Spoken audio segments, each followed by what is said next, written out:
Okay, wow. So how many people here are from the Washington area? How many from outside of Washington? How many have never been to the book festival before? How many have been to all 19 of them? Oh, wow. Okay. Well, we're going to have a very interesting conversation today with one of the country's leading, I'd say, intellectuals and columnists and TV commentators and authors. His new book is The Second Mountain. How many people have read this book yet?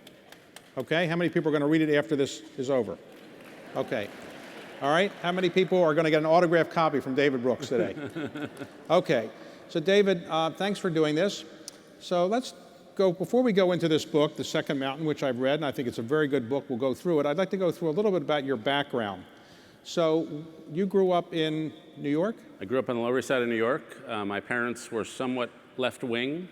And so the story I tell about my childhood is when I was 5, they took me, this was in the late 60s, to a be-in where hippies would go just to be. And one of the things they did was they set a garbage can on fire and they threw their wallets into it to demonstrate how little they cared about money and material things.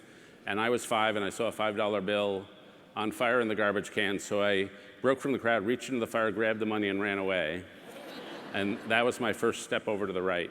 So, And then the other significant event in my childhood was at age 8, I read a book called Paddington the Bear and decided at that moment I wanted to become a writer. And I've been writing pretty much every day since, and it's been the center of my life. In high school, I wanted to date a woman named Bernice, and she didn't want to date me. She wanted to date some other guy. And I remember thinking, what is she thinking? I write way better than that guy.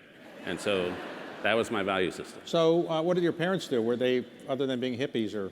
Yeah, they were 1950s progressives, but my father was teaching at NYU, and he was a scholar of Victorian literature, and my mother was a scholar of Victorian history. There was sort of a Jewish tradition, so the way you assimilated to America is you became really Anglophilic. The phrase was, think Yiddish, act British. Okay. And so what the Jews did was they gave all their kids names, super English names, like Norman, Irving, Milton, Sidney, thinking no one would ever think they were Jewish.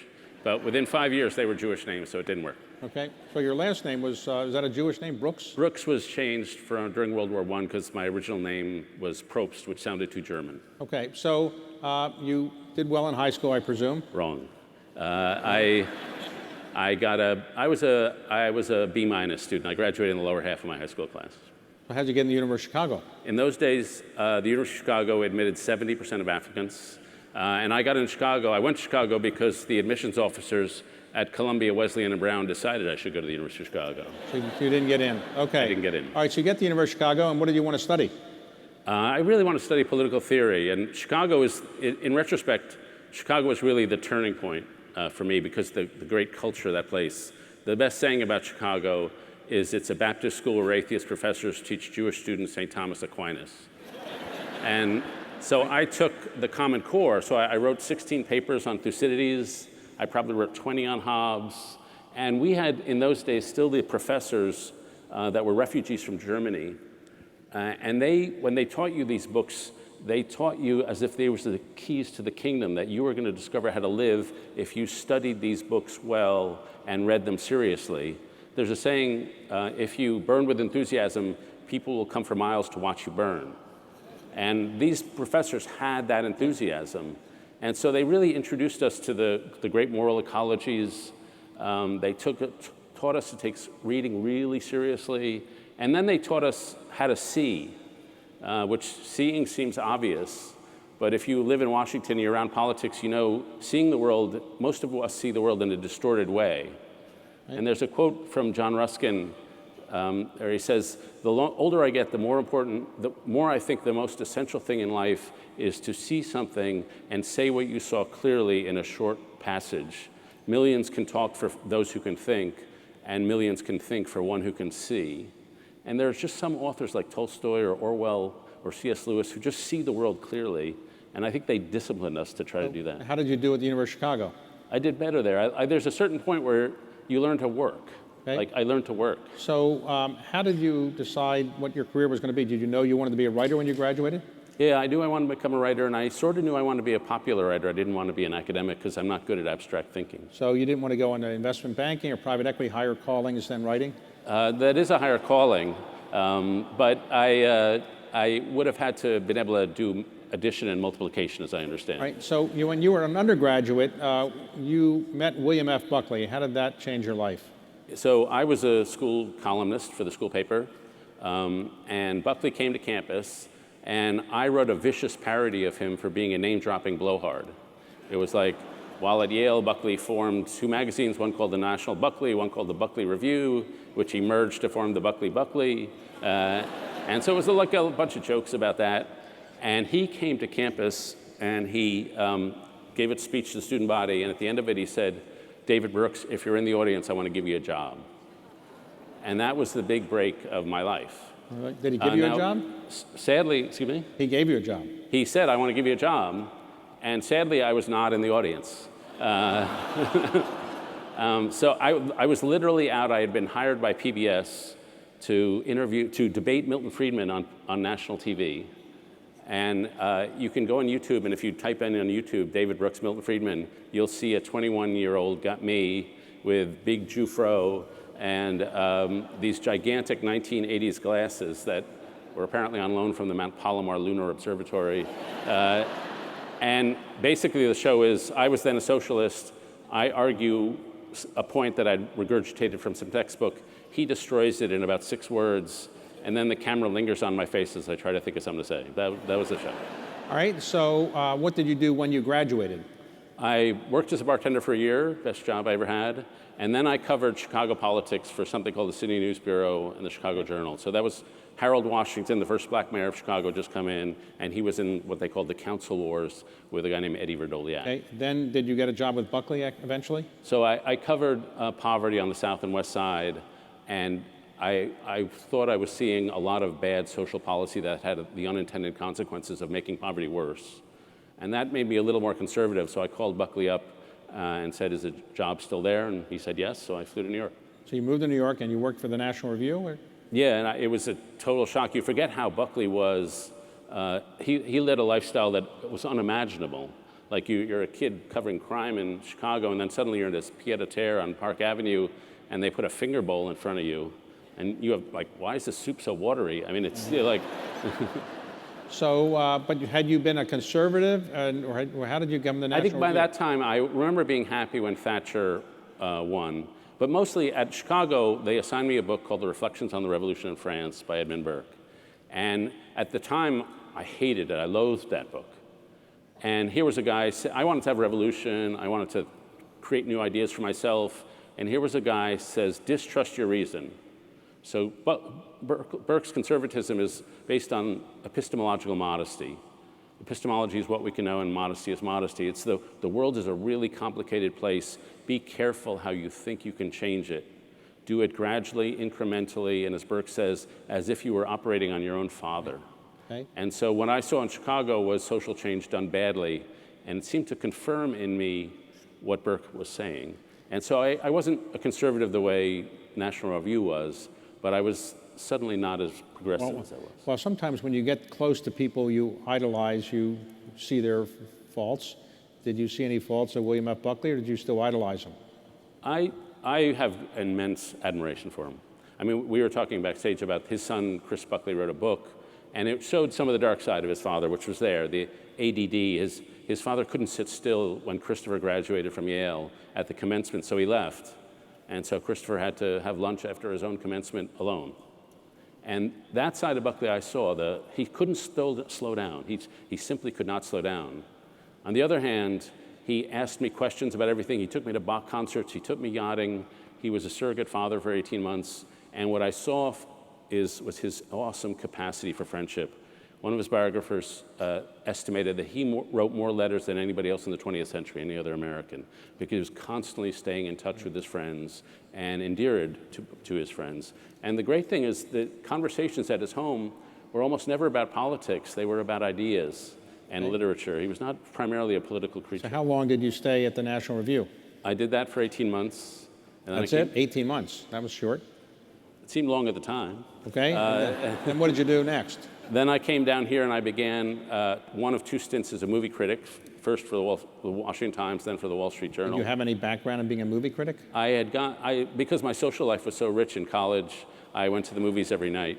And so I had seen a lot of movies. And I will say, being a movie critic was fun. First, in those days, I got to meet Katharine Hepburn, Kirk Douglas, Burt Lancaster. I had the best interview of my life with Jackie Gleason. I flew down to Florida, and I was sitting in a hotel room, and his wife walks in and plays the Tonight Show music. And it's da-da-da-da-da, and then Jackie Gleason walks in and goes like this. And it's just me and him in a room. Wow.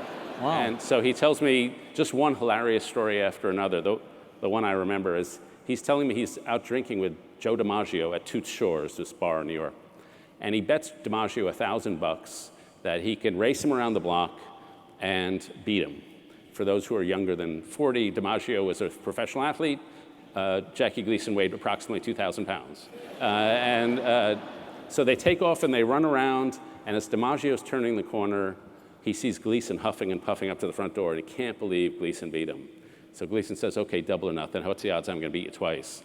They take off, they run around, they turn, and once again, Gleason is huffing and puffing up to the front door. So he owes him $2,000. And then about half an hour later, they're back in the bar. DiMaggio says, we raced around the block. We never crossed on the bottom side. And so Gleason had hired a car to drive around the block. Okay. So, all right, so your movie criticisms were well received or not? I think well enough. I will say being a movie critic ruined permanently my love for the movies. Okay. Because you put a notebook between yourself and the screen, and you can't get lost in the movie anymore. And then when you meet the people who are making the movies, you realize how many financial decisions are going into each scene, and all you see is through the mind of the producer. So what did you do next? Well, by then I was at the Wall Street Journal, and I became a foreign correspondent. So they sent me in the early 90s to cover. They told me, this is the part of the world you're going to cover, from Iceland to Vladivostok, from Scotland to Cape Town. And so, but in those days I covered nothing but good things. I covered the fall of the Soviet Union, best story I ever covered. I covered the independence of Ukraine, the Berlin reunification, German reunification, Mandela coming out of prison in South Africa, the Oslo peace process in the Middle East. It was all good news events. Did you ever go to Greenland or no? No, but I put in a bid for it. Hey, Skip Gates, how are you? Skip, how are you? Skip Gates. Okay, so you did that for a while. You're a foreign policy expert. Then what did you do next? Well, I should say I'm reminded I had the best interview of my life in Russia. If you recall that there was a coup against the Yeltsin regime, and he stood up on a tank in front of the White Russian Parliament building. And ran into a 90-some-odd-year-old woman handing out sandwiches to the democracy protesters, and she had grown up in the Tsar's household. Her first husband had been killed in the Civil War after the revolution. Her second husband and boys were killed in the Battle of Stalingrad. Her third husband was sent away to the Gulag and disappeared. She was a Kalmyk people in the 50s and was sent away with her people by Khrushchev. And then she ended her life handing out sandwiches in front of the Russian Parliament building. And so she had personally experienced every single event of Soviet history. And it was one of those burning moments where you see history right in front of you. So what happened next?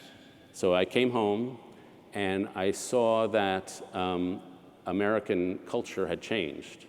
I went to high school in a place called Wayne, Pennsylvania, and when I left, it was a waspy town where people wore green pants and duck ties.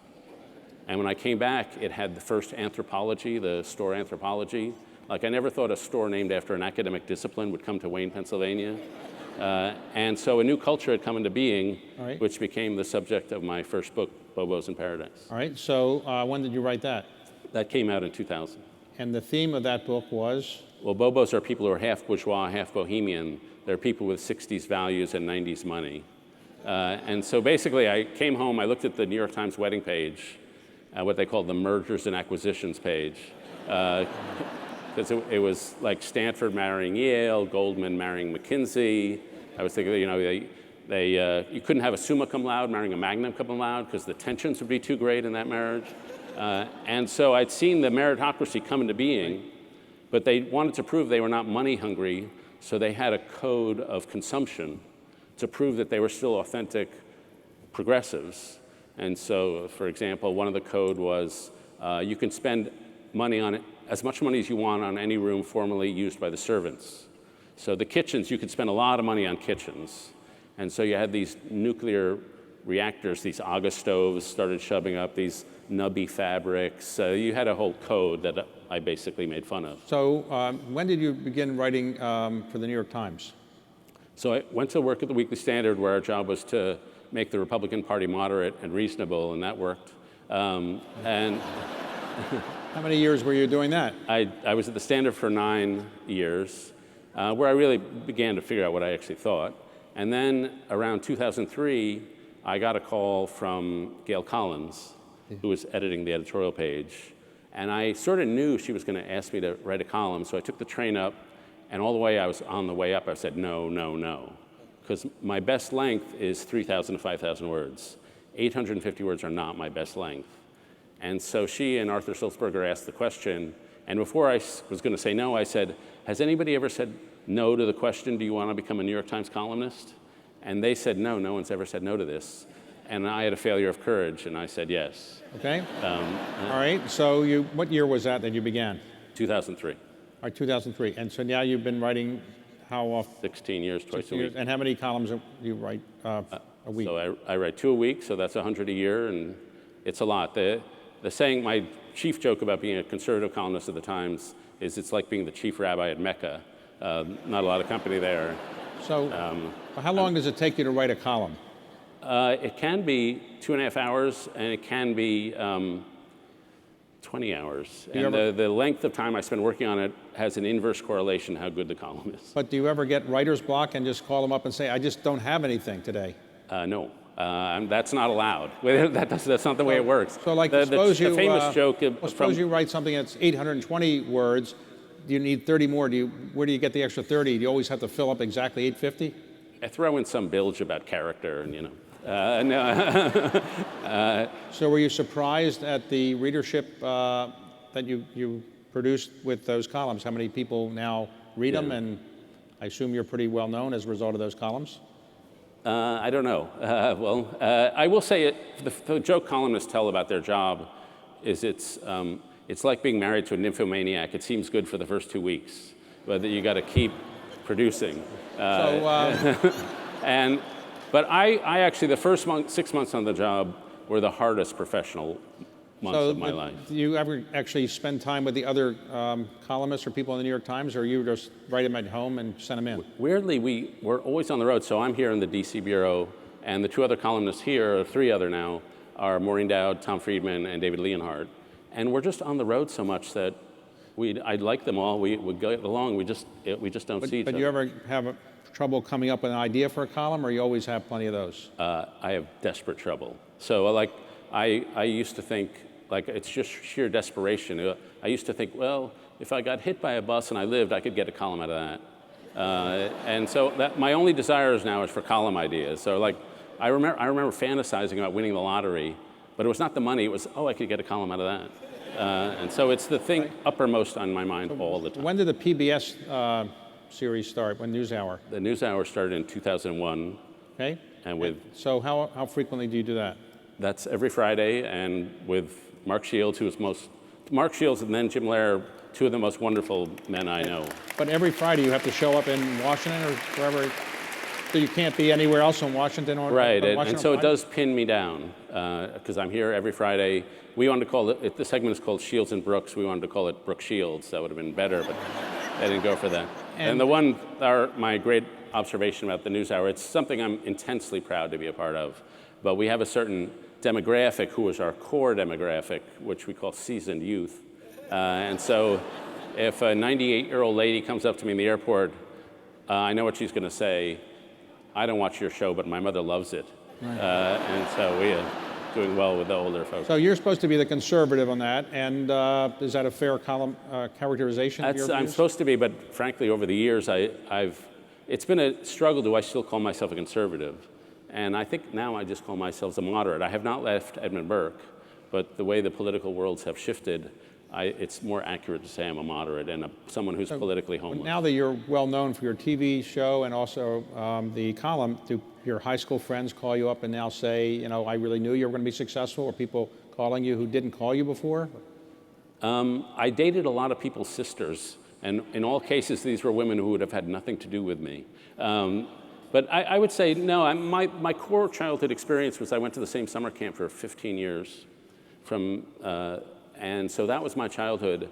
And I have relatively few friends from high schools, but I have about 60 friends from this camp. And they treat me completely the same as they always do. There's a Jewish day camp in somewhere? Well, it was called Church of the Incarnation, so it was unlikely to be a Jewish camp. Okay.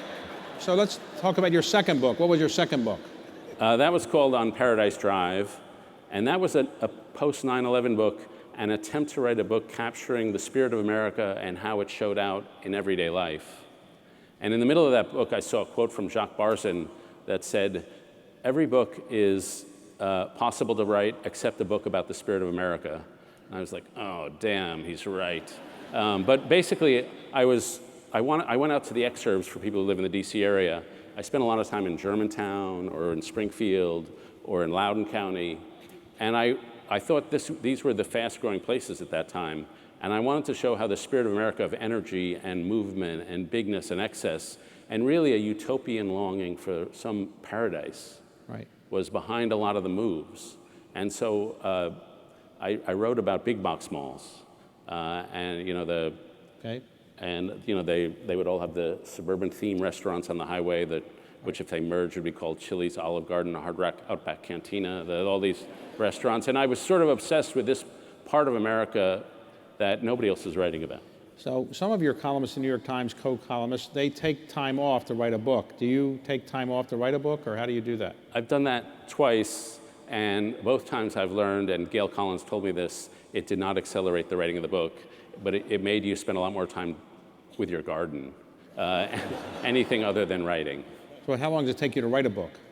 I'm on a 4-year cycle. I'm doing other stuff, but books to me that's more or less the core of what I am proud of, and it takes forever to structure a book. My books are always somewhat personal, somewhat public, and to get that structure, it takes me forever to do it, to figure out what the book is about. And the odd thing is, you get these complex book structures, and then after 4 years, you get down to the simple structure. And you think, why didn't I get the simple structure first? But it takes you 4 years to get to the simplicity on the other side of complexity. All right, your third book was Social Animal? Yeah. And what was that about? Nominally a book about neuroscience, but it was really a book about emotion and me trying to understand emotion. Because it's not something I always say Washington is the most emotionally avoidant city on the face of the earth. And I might have been the most emotionally avoidant person in that city. My friends joke that me writing a book about emotion was like Gandhi writing a book about gluttony. But what the neuroscience was showing, a great scientist named Antonio Damasio had patients who had lesions in their brains and they could not actually experience emotion. And so you would think they would be super smart Mr. Spocks. But in fact, they couldn't function in life because emotion is not the opposite of reason. Emotion is the valuing device that tells us what we want. It's the foundation of reason. And so people who are emotionally intelligent are also intellectually intelligent. The two go together. And so Damasio's book is called Descartes' Error. Descartes thought reason and emotion were separate, but in fact, they're not. And so I really wanted to write about how we educate the emotions through art and literature, and how we refine our emotional life through relationship with one another. In the course of writing that book, and this is years ago now, Taylor Swift was on 60 Minutes, and she was asked, "You write a lot of sad songs." And she said, "Well, actually, there are 23 different kinds of sadness. There's your your boyfriend dumps you sadness, and she plays a tune. There's you lose your dog sadness, a different tune. Your mom's mad at you sadness, different tune." And to be aware of 23 different kinds of sadness or 25 different kinds of joy is just a better way to live. And a better way, it gives you the capacity to see others deeply and know what's going on in their own emotional lives. And so that book was an attempt to write myself into some capacity for that. And you wrote a fourth book before you wrote this one. That was The Road to Character. What was that about? Well, what I learned from that book was that books, a friend of mine had said this, but I didn't appreciate it. A magazine article can be about many things. Books have to be about one thing that people immediately can grasp. And so I had a throwaway passage in that book saying there are two sets of virtues. There's the resume virtues, which is the things that make us good at our job. And then there's the eulogy virtues, the things they say about us after we're dead, whether we're courageous, honest, honorable, capable of great love. And we spent a lot of time preparing people with the resume virtues, but we all know the eulogy virtues are more important. So how do you develop those? So it was really, and so that one phrase, resume eulogy virtues, sort of carried the book. And I think tapped into a sense that I think a lot of people share, that our culture is over-politicized and over-professionalized and under-moralized. That we render ourselves morally inarticulate, but we're not really talking about how do we become better people. And that book was sort of watching 10 of my heroes, how they went from being sort of human disasters at age 20 to really magnificent people by age 70. So when you write a book, do you write it in longhand or you do it in a computer, or how do you do that? So I have a really bad memory. So I usually have these notebooks in my pocket. I've got one right here. Anyway, paper. I'm always writing my ideas, and then I Xerox out a lot of stuff. And so as I research a book, I'll have collected thousands of pages of notes. And what I do is I can only get them straight geographically, so I create piles on the floor with the notes in the right pile. And when I write a column, it's only 850 words, but there'll be 14 piles on the floor because a pile is a paragraph. And I pick up the pile, write the paragraph, throw out the notes, pick up the next pile. And so writing to me is not sitting at a keyboard tapping.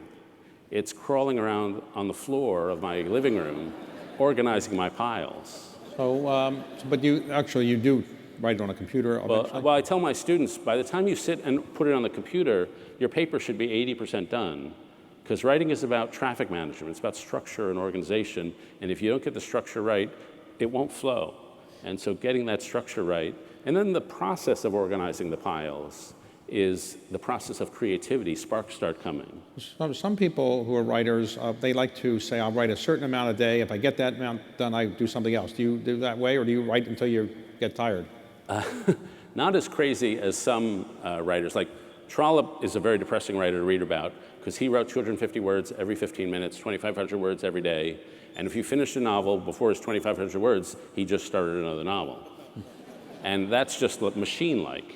But I do have to write every day. Like my wife thought when we got married that we would have these nice breakfast conversations.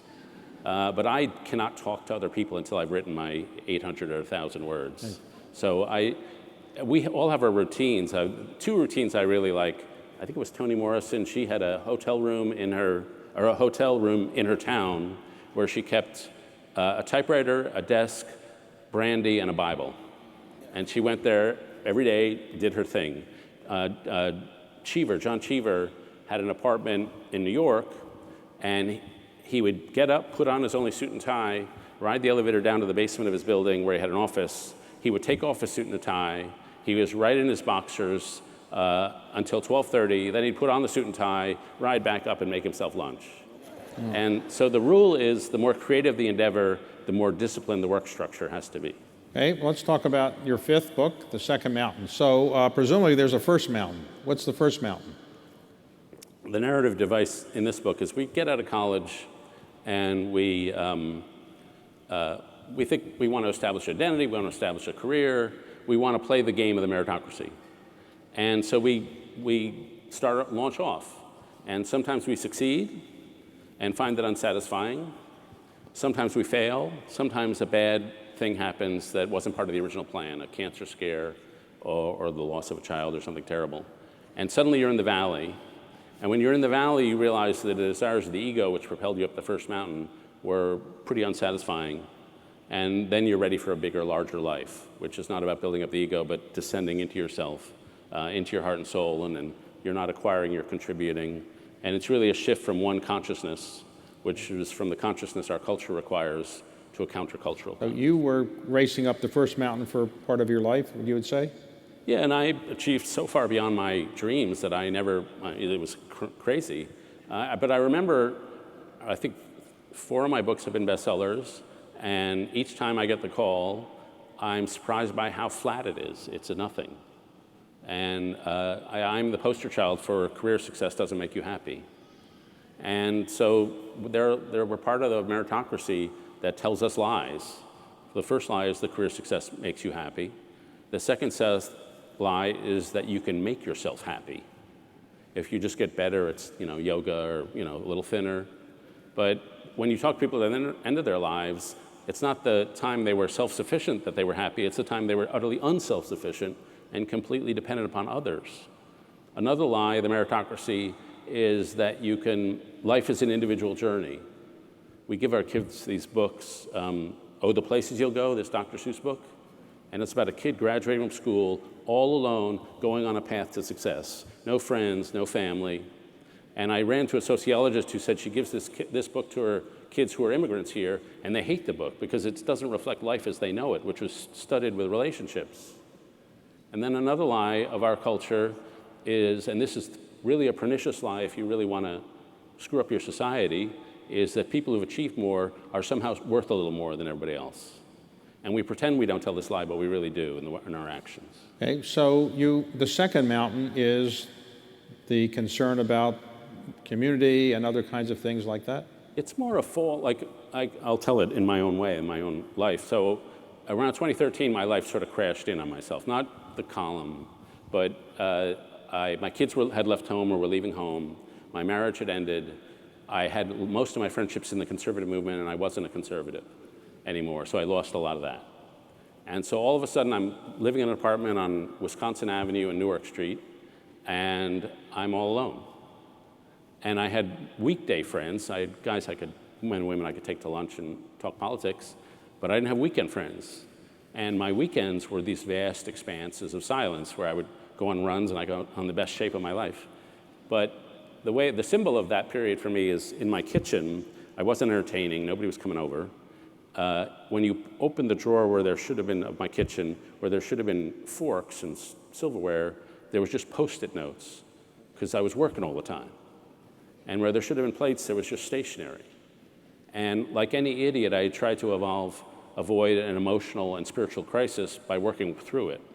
And workaholism is a very effective distraction from any deep problem, but eventually it crashes. And so I went through this period where the pain crashes you into yourself. Paul Tillich has a line, he's a 1950s theologian. The line, he says, suffering is an interruption of life and reminds you you're not the person you thought you were. It forces you to crash through the floor of what you thought was the basement of your soul, and it reveals a cavity below that, and it carves through that and reveals a cavity below that. And so in those moments of suffering, we see deeper into ourselves than we ever thought imaginable, and we realize that only spiritual and emotional food can fill those places. So the difference between the first and second mountain is not just selfishness versus community. It's having one of those experiences that causes you to crash into yourself and to come deeply into contact with your soul. And I say this, I'm not a religious writer. I don't care if you believe in God or not believe in God. But I do ask you to believe that you have a soul, that there's some piece of you that has no shape, size, color, or weight, but gives you infinite value and dignity. And that rich people don't have more of this than poor people, old more than young. Our soul is where our equality comes from. We don't have equal brain power, we don't have equal muscle power, but the level of souls is equal and infinite. And so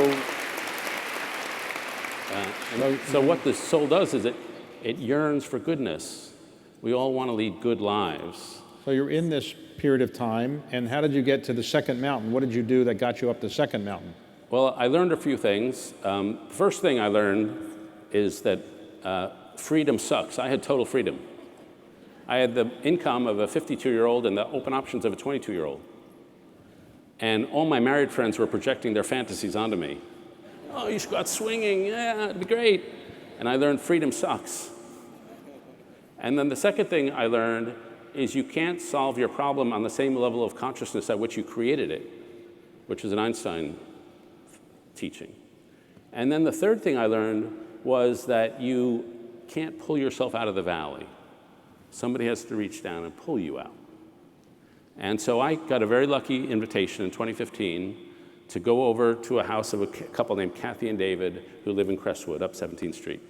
And I was accepting all invitations at this point. And so I walk in the door, and Kathy and David had a kid in the DC public schools. And that kid had a friend who his mom had health issues and stuff. And so James, this kid, often didn't have a place to eat or stay. And so they said, well, James can stay with us. And then James had a friend, and that kid had a friend, that kid had a friend. And so by the time I go to dinner there at 2015, they have 40 kids around the dinner table and 15 sleeping around the house. And so I walk in the door, I reach out to shake a kid's hand, and he says, we really don't shake hands here. We just hug here. And so for every Thursday night, since then, I've been with those kids. I'm not the huggiest guy on the face of the earth, but they've taught me how to do it. And so what the kids give us is emotional transparency. And they demand it from us. And they turn and look at you like they're flowers looking to the sun for love. And I took my daughter there, and she came out and she said, that's the warmest place I've ever been. I took a guy named Bill Milliken who started communities and schools, and he's been doing youth work for 50 years. He said, I've been doing youth work for 50 years. I've never seen a program turn around a life. Only relationships turn around lives. And so that's what's happening here. And so I'm writing about social isolation and all the fragmentation and hatred on the national level. And a Thursday night at dinner, I'm seeing the solution. And so it was through there were several experiences, but one of those experiences was suddenly an outward assistance on how to behave and live better. All right, so part of this was you got married again? I got married again, which is another good thing. And that was, having a happy marriage is like winning the lottery times 1,000. And, okay, so today you would say you're happier than you've ever been? Raising my kids were a happy period, but I am blissfully happy. Now, in your book, you write about a new religious experience you had. You were born in one religion, now you're sort of in another religion, or what is? Sort of, it's complicated. The stupid joke I made once, now that I have to live with forever, is that I'm religiously bisexual. I grew up Jewish, and I got a bar mitzvah for most of my adult life, kept kosher, and I experienced the kind of Jewish holiness. And Jewish holiness is not in, my line is that every church service I go to is more spiritual than every synagogue service I go to. But every Friday night Shabbat meal is more spiritual than every church service I go to. At the meal on Shabbat, when the family is gathered and the blessings are said, it's like there's a feeling of chesed, loving kindness. And it's like 18 people around the table, and 18 people are listening to 17 other conversations. They're all talking at once and correcting the 17 other wrong things that have just been said. And that's sort of the Jewish goodness. But then I grew up, I went to the school in New York called Grace Church School, an Episcopal school, and I went to this camp, Incarnation. And there I saw another kind of goodness, which was, there was a guy there, for example, named Wes Rubenhorst, who he had agape, he had selfless love. He was like a man-child, a holy child, who just radiated joy. He spoke in whistles and always interrupting himself and laughing. And he saw horrible things in his life. He became an Episcopal priest and worked in Honduras and then with women suffering from domestic violence in Annapolis. And yet he radiated a sort of holy joy that was unaccountable to me. Dorothy Day has a line that Christians should act in a way that doesn't make sense unless God exists. And Wes was like that. So I saw these two different kinds of goodness which were inspiring to me. But it wasn't a problem because I didn't believe in God anyway.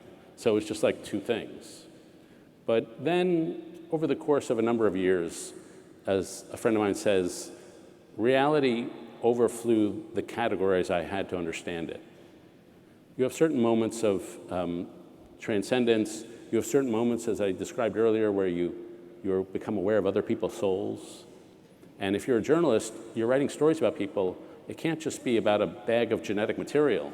The only reason we would work hard at journalism is if other people have souls that have some infinite consequence. And from there, it was just the most boring. I started reading religious stuff. If you start going on a religious journey, people send you books. So I got about 750 books in the course of 3 or 4 months, only 400 of which were Mere Christianity by C.S. Lewis, different copies of that. And then, so I'm sitting in my apartment, and Jesus somehow transmogrifies through the wall. No, I'm kidding, that did not happen. I just became aware that I was a person of faith. All right, so you now are in both religions. Well, my Jewish friends say no, that's not allowed. Oh. And so, but I feel more Jewish than I ever did because now when I read Isaiah or Exodus, I think the covenant is real. It's not just a wisdom story. So I feel more Jewish than ever, and yet the Sermon on the Mount is to me a glimpse at a sort of celestial beauty that lingers, and I can't unread Matthew. Okay, so why should somebody, now that they've seen what you've written about and heard what you've written about, why should they buy this book? What's a good reason to buy the book now that they've heard about it? Will they learn a lot more by buying this book than you just heard? It's a really good status item. Now, the book is partly about the first and second mountain, but the second mountain is a life of commitment. And so there's, it started as a class. The book started, I was single and I was dating. So it was first going to be called The Marriage Decision. How do you decide who to marry? So I spent a lot of time thinking about that. And then I was teaching, and I figured my college students were going to make 4 big commitments over the course of the next 20 years of their life. Most of them to a spouse and family, to a community, to a vocation, and to a philosophy and faith. And in my view, the second mountain life is the life where you make maximal commitments to those things. You don't just have a career, you have a vocation. You don't just have a contract marriage where you're trying to be happy. You have a covenantal marriage where you try to surrender yourself to your spouse's joy. And so I tried to describe, and I do describe in the book, what it looks like to live a life of maximal commitments. We live in a hyper-individualistic society, and we're not going back to the 1950s, but we can join our society together by making promises to each other and then trying to stay faithful to the promises. And a lot of it is just the practical nuts and bolts of how do you choose a vocation, how do you choose a marriage partner, how do you choose a community, etc. In other words, you'll live a happier life if you buy this book. Is that what you're saying? Actually, that reminds me, I was teaching a kid, a wonderful kid, who became a Rhodes Scholar, a really smart kid, and he took my course, and at the end of it he said, "You know, Professor Brooks, your class has made me a lot sadder." And I was like, that's a win. So you do teach. It's better to be a sad spiritual person than a happy achievatron. Now, recently you've taken on a new project at the Aspen Institute. What is that? Yeah, it's called Weave, the Social Fabric Project. And it starts with, I was writing these columns, and there's our little symbol here, on social isolation, fragmentation. Suicide has risen 30% since 1999. Teenage suicide has risen 70% since 2012. We're just seeing the rise of distrust. And that seemed to me the underlying problem behind a lot of problems. But it's a problem that's being solved at the local level by people we call weavers who are building community. And so we thought we'd go out, learn from their example, and try to nationalize their effect. And so I do this now every week. I go out somewhere in the country and I meet people who are really living for relationships, not for self, and building communities. And a lot of them are second mountain lives. There's a woman I met a while ago in New Orleans called Lisa Fitzpatrick. She was a healthcare executive. She was driving one day and she saw two kids, 10 and 11, and they looked terrified. And they had something in their hands and they held it up and it was a gun, and they shot her in the face. And they had to do a gang initiation killing to get into this gang. And so she recovers from this and she realizes, I wasn't the victim here, I was collateral damage. Those two little boys were the victims because they had to kill somebody so they could have a family. And so she now devotes herself to gang work in New Orleans, and she works for the city. Right. And so a lot of our weavers have had something negative happen in their life, and they try to fix what happened to them. So you were doing this at Aspen weekly. You're writing 2 columns a week. You're on PBS Friday nights. You're writing 1 book a year, and you're teaching at Yale, and you're married. And you have 3 kids. So you have any free time for anything? I actually, this is a sad element of my life. People ask me, what's my hobby? Right, and the answer is? And I say, well, I used to say, well, I'm always going out to dinner now with my friends or my kids. But now I'm trying to take up tennis. Oh. I want to have a hobby, because you should have some pleasure in your life. So you spend a lot of time on television talking about politics, and when you were writing your column, and you are writing it still, you were fairly critical of, I think it was candidate Trump, maybe it's President Trump, I can't remember. You were critical of maybe both. So what is your view on the likelihood of President Trump will get reelected?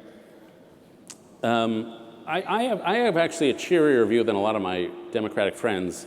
I think the guy's at 40%, and he's offended 60%. I mean, I take it stupidly. That's not good. And so I'm more optimistic that he will lose than a lot of the Democrats I hang around with. So when you write any critical articles of him, do you ever hear from him? Does he ever call you and say, I don't like that article? Or? No, he used to tweet about me, but I've never had any contact with him. I'm very happy not to. I really don't want to be in the same room with the guy. Okay, and so what is your view on the likelihood the Democrats will retain control of the House or get control of the Senate? As I say, I do think the Democrats, when we see what I think is a pretty big advantage for the Democrats, of course, knowing the party, the main question is, I wonder how they're going to find a way to screw this up. And so if I were advising the Democrats, which I'm sure is advice they'd love to get, I would say just go with the bland. Like, the number one job is to get Trump out of office. And your view is the likely Democratic nominee is going to be who? If I had, my earlier answer to that question was Kamala Harris. I think she has a force. And if you're thinking about who can stand up to Trump, I think she has personal character force, a forcefulness to her that I thought would be a good match. I'm now looking at the race, and I'm thinking it could well be Elizabeth Warren.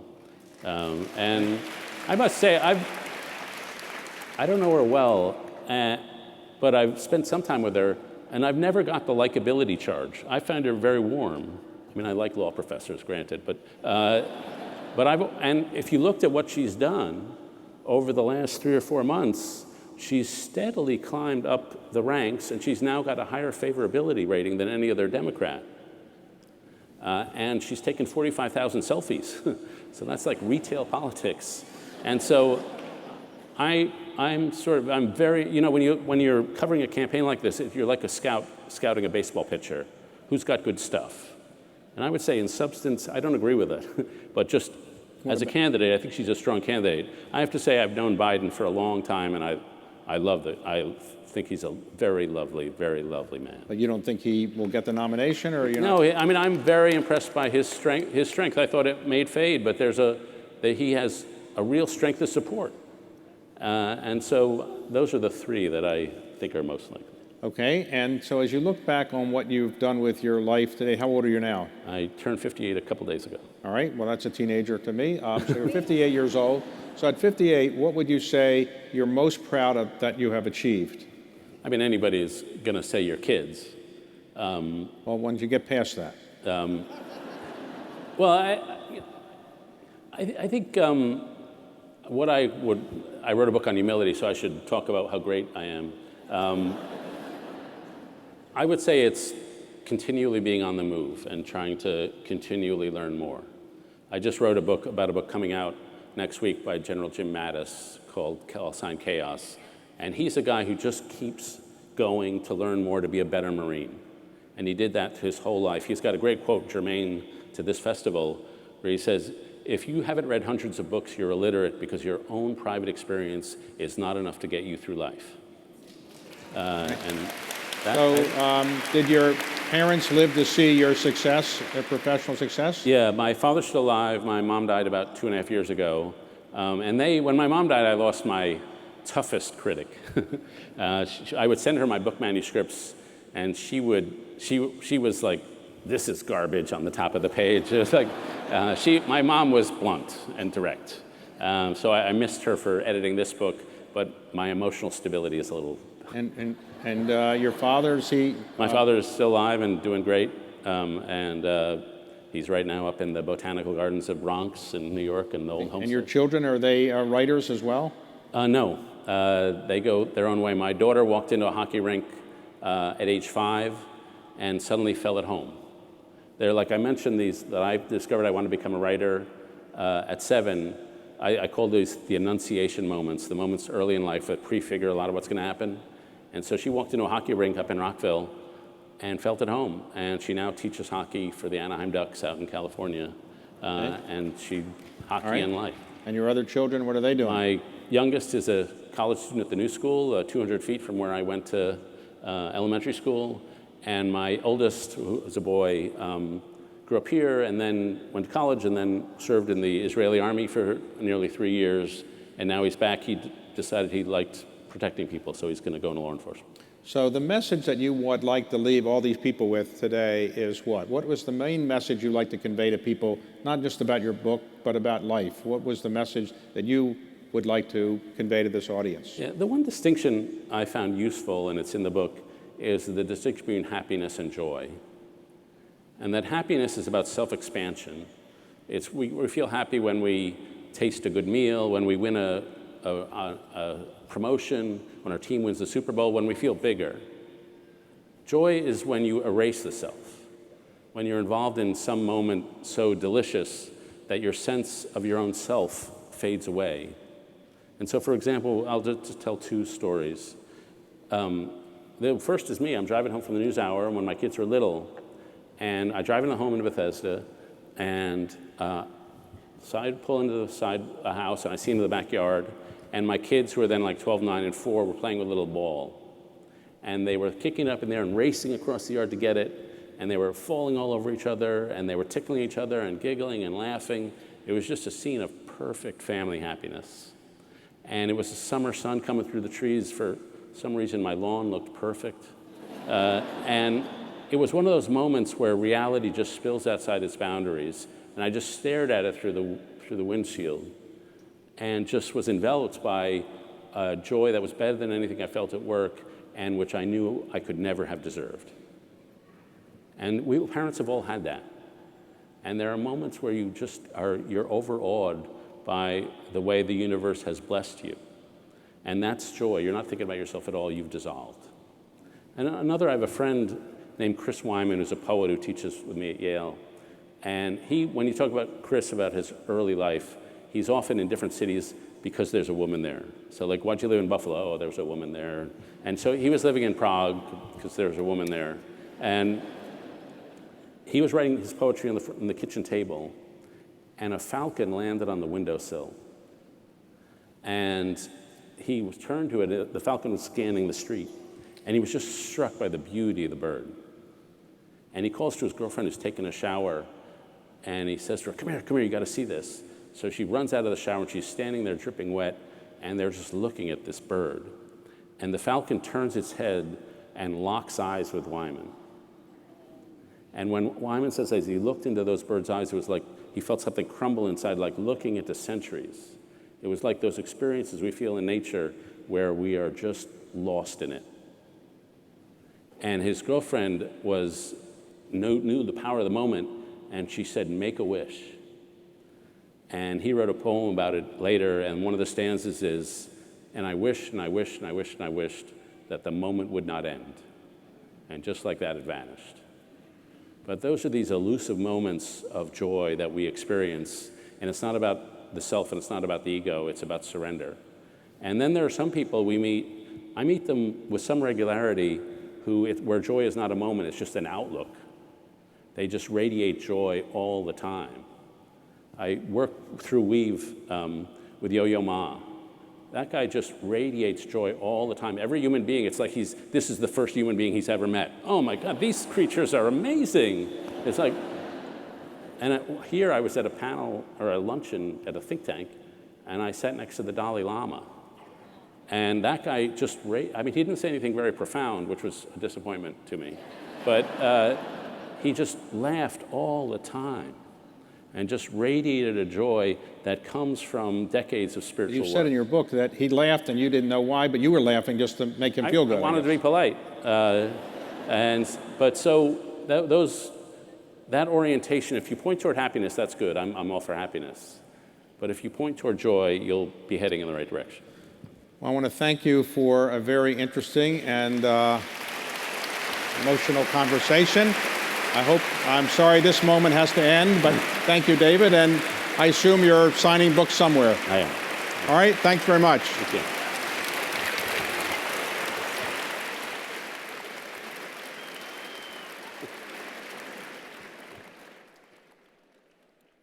Okay, thanks.